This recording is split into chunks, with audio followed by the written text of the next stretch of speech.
रोज रोज गोभी से बने पकवान खाने वाला ससुराल। हे भगवान, क्या झमेला है।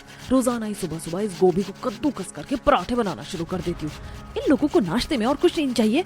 जब देखो गोभी के पराठे, गोभी के पराठे, गोभी मंचूरियन, आलू गोभी की सब्जी, गोभी मसाला करी, कभी कुछ तो कभी कुछ।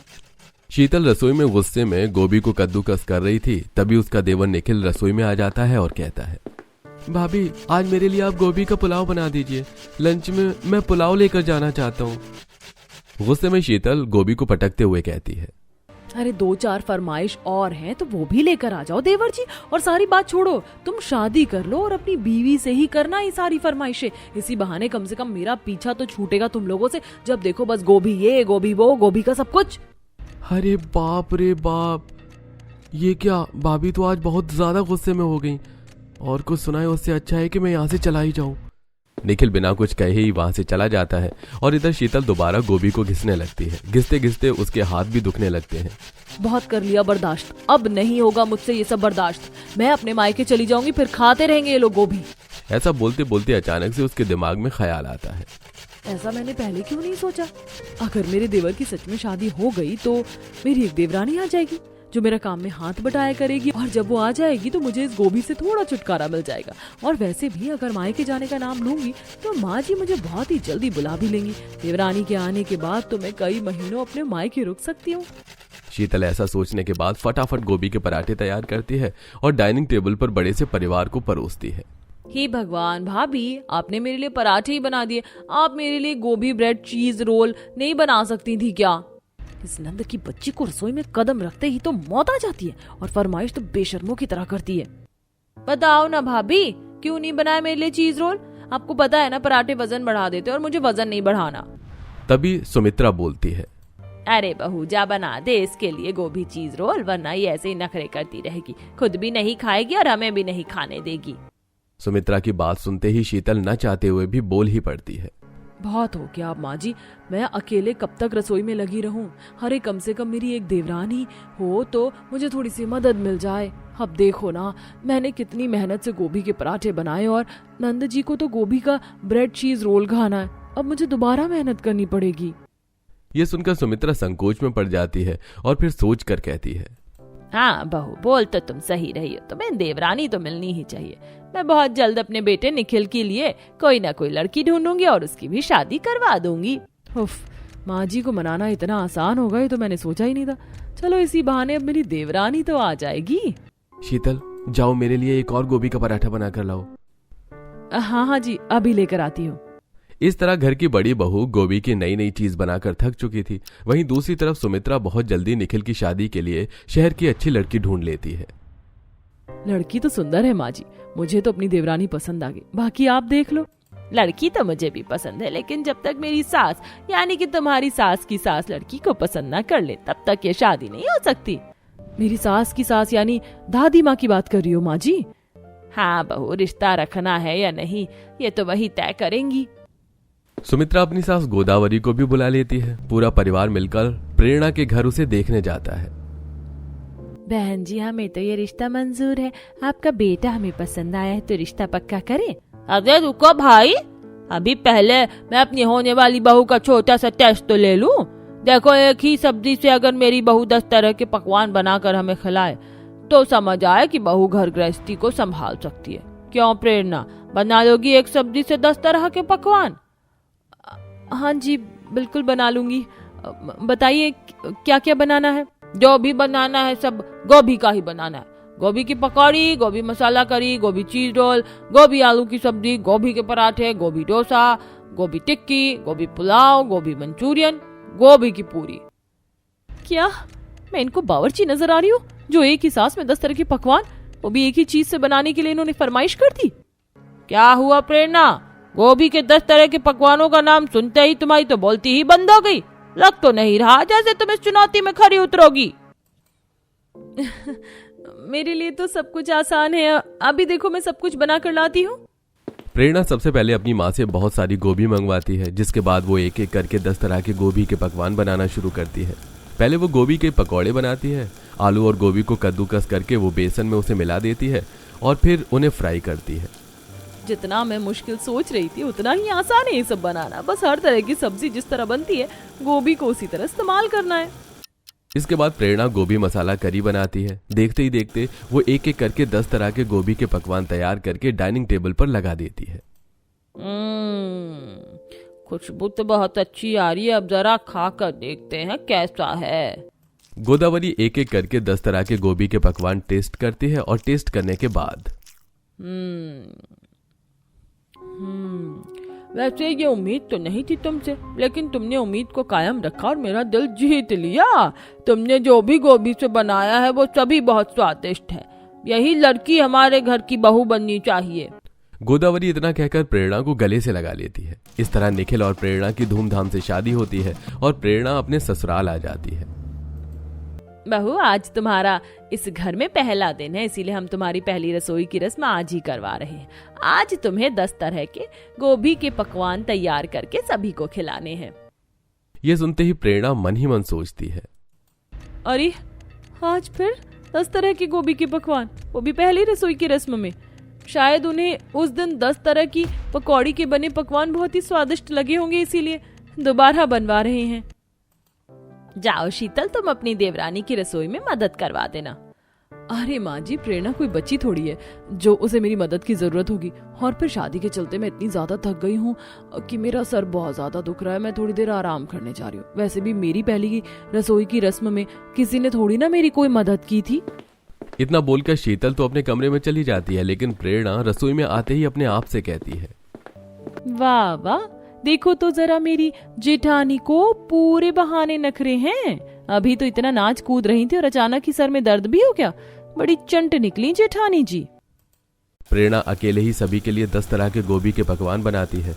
वो गोभी की पकौड़ी, गोभी मसाला करी, गोभी चीज रोल, गोभी आलू की सब्जी, गोभी के पराठे, गोभी डोसा, गोभी टिक्की, गोभी पुलाव, गोभी मंचूरियन, गोभी की पूरी, ये सब बनाकर डाइनिंग टेबल पर सजा देती है। सब लोग बहुत खुश होकर खाते हैं। आखिर में प्रेरणा भी खाना खाकर अपने कमरे में सोने चली जाती है। अगले दिन सुबह आखिरकार वो दिन आ ही गया जब मैं अपनी माँ के घर पूरे 1 महीने रुक कर आऊंगी, वरना तो मेरी सास मुझे मेरी माँ के घर एक दिन भी रुकने नहीं देती। अब देवरानी आ गई है, उसका थोड़ा तो फायदा उठाना बनता है। शीतल बड़ा सा बैग लेकर नीचे आ जाती है। जहाँ उसका बैग देखते ही उसकी सास सुमित्रा उससे पूछती है, हे राम शीतल, कल ही तो तुम्हारी देवरानी इस घर के अंदर आई है और आज तुम इतना बड़ा बैग लेकर घर से कहाँ जा रही हो? क्या करूँ माँ जी, मेरी माँ की तबीयत इतनी खराब है कि मुझे जाना ही पड़ेगा।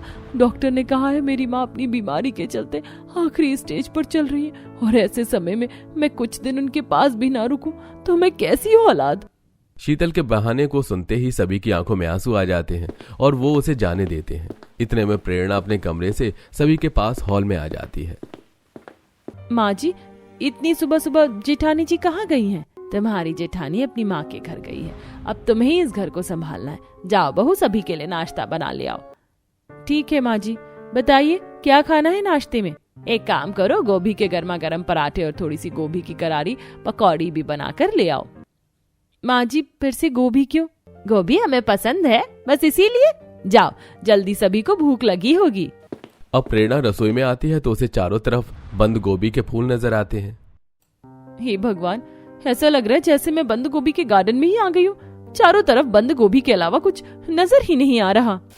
प्रेरणा बेचारी अब कर भी क्या सकती थी। वो गोभी के पराठे और पकौड़ी बनाना शुरू कर देती है।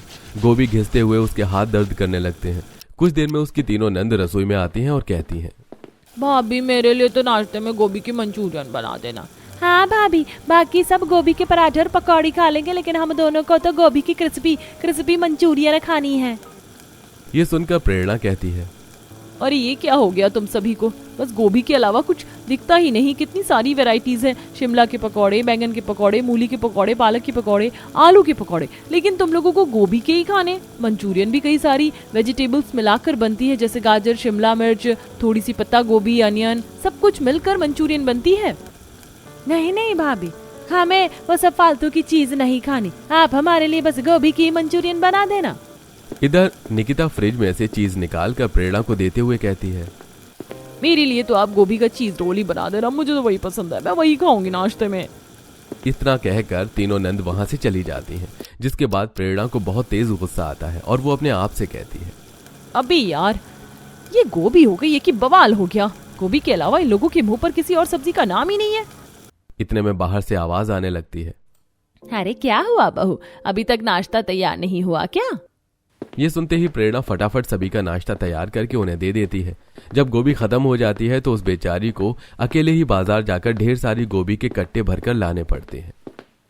कोई मेरी मदद तक नहीं करता, ना रसोई में ना रसोई से बाहर। यहाँ मुझे अकेले ही इतनी सारी गोभी बाजार से खरीद कर लानी पड़ रही है। आज तो मैं अपने पति से बात करके ही रहूंगी। शाम को फिर से गोभी का खाना बनाने के बाद प्रेरणा अपने पति से कमरे में कहती है, एक बात बताओ, मैं अकेले ही काम करती हूँ, रसोई में भी और रसोई से बाहर भी। कोई मेरी मदद तक नहीं करवाता। ऊपर से दिन हो, शाम हो या रात हो, जो भी बनेगा वो गोभी से ही बनेगा। ऐसा क्यों है इस घर में? अरे दरअसल हम सभी को गोभी पसंद है। बाकी रही काम की बात तो मैं तुम्हारी मदद करवा दूंगा। मैं किसी को कुछ कह नहीं सकता, मैं इस घर का छोटा बेटा हूँ। घर में सभी इतनी गोभी खाएंगे तो पेट में कीड़े हो जाएंगे, कीड़े। निखिल प्रेरणा की कभी कभी मदद तो करवा देता है। वो बाहर से गोभी लाकर उसे दे दिया करता। इधर प्रेरणा भी अब गोभी से बचने के लिए गोभी से जो भी बनाती है उसे बिगाड़ना शुरू कर देती है। अरे बहू, ये मसाला गोभी करी में इतना पानी कैसे हो गया? ये तो खराब हो गई है, अच्छी भी नहीं लग रही खाने में। जाओ इसे दोबारा बनाकर लेकर आओ।